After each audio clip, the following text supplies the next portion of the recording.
Salut YouTube, comment allez-vous? Je suis JNG. Vous savez, avec la minute, on vous parle souvent de lieux et de monuments qui sont intéressants à notre sens. On rejoint aujourd'hui cette idée dans un épisode du Point sur les lieux abandonnés.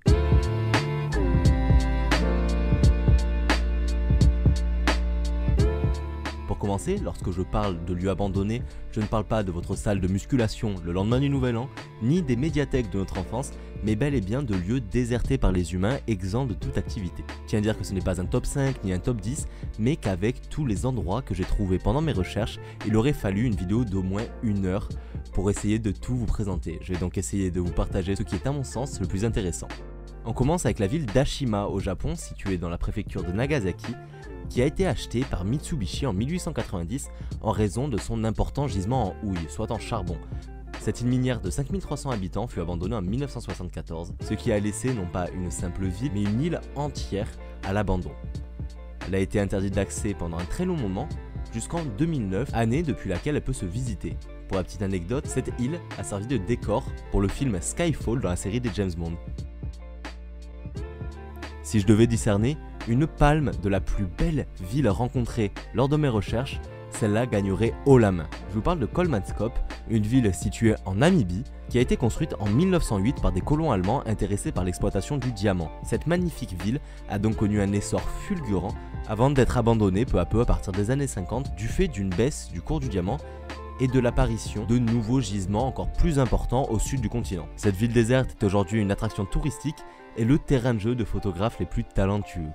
On continue avec un petit tour en Asie, en Chine, à 45 minutes de Pékin, où se trouvent les ruines désertées de ce qui aurait pu être le plus grand parc d'attractions de la planète. On vous parle d'une immense zone qui devait être à la base un parc d'attractions inspiré de Disneyland, mais dont la construction fut abandonnée suite à des désaccords et à des suppressions de financement des suites d'une altercation entre les fermiers possédant les terres et les constructeurs.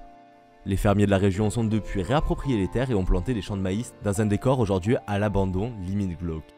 On peut en citer d'autres encore plus atypiques, comme les forts de Monsel, construits au large du Royaume-Uni, qui avaient pour but de protéger des invasions allemandes et qui sont aujourd'hui comme un décor de film laissé à l'abandon. Mais on n'a pas forcément besoin de voyager autant pour trouver des lieux assez atypiques et abandonnés, rien que dans notre cher pays, la France, à Paris, se trouvent des endroits assez sympathiques. L'un des plus authentiques à mon sens est la station de la Croix-Rouge, une station fantôme souterraine de métro située entre Sèvres-Babylone et Mabillon. Elle a été construite lorsque la ligne a été ouverte en 1923 et a été active pendant près de 15 ans avant le début de la Seconde Guerre mondiale et a été contrainte de fermer en 1939 avec le début du conflit. Cette station fantôme n'est pas la seule du réseau, il est possible d'en explorer plusieurs, mais c'est d'après ce que j'ai vu la plus belle à contempler. Dans les lieux urbains, on peut également citer la prison de Essex County dans le New Jersey. Elle a été abandonnée et plus tard détruite par un incendie en 2001, laissant un décor littéralement en décomposition, portant avec lui l'histoire de nombreux prisonniers. D'ailleurs, saviez-vous que cette pratique a un nom? Ce nom est Urbex, qui est une contraction de l'anglicisme Urban Exploration, soit littéralement l'exploration urbaine, et qui ne désigne pas que cette exploration de lieux abandonnés, mais bel et bien une activité consistant à visiter des lieux construits par l'homme, abandonnés ou non, en général interdits d'accès ou tout au moins cachés et difficiles d'accès. Cette activité, bien que clandestine et faite sans l'autorisation éventuelle des propriétaires dans la plupart des cas, n'est pas prohibée en France, sauf par quelques décrets, arrêtés préfectoraux ou règlements internes de certaines administrations. En gros, ce n'est pas illégal, mais ce n'est pas tout à fait légal non plus, et c'est pas très conseillé d'en faire. Cependant, cet urbex prend une ampleur de plus en plus grande, entraînant des actes carrément de débauche avec des images phénoménales de hauts de tours, de hauts de gratte-ciel, de visites de lieux dont je ne soupçonnais pas l'existence, à quel point ils sont beaux, fascinant, voire effrayant. Sur ce, j'espère que la vidéo vous a plu. Si vous avez quoi que ce soit à dire, je vous invite à passer par l'espace commentaire. Un commentaire, une critique, un avis est toujours le bienvenu. Je vous rappelle que YouTube a mis en place un système de sondage, donc n'hésitez pas à répondre à celui de la vidéo. Sur ce, je vous dis ciao tout le monde et à la prochaine sur BumpProdFR.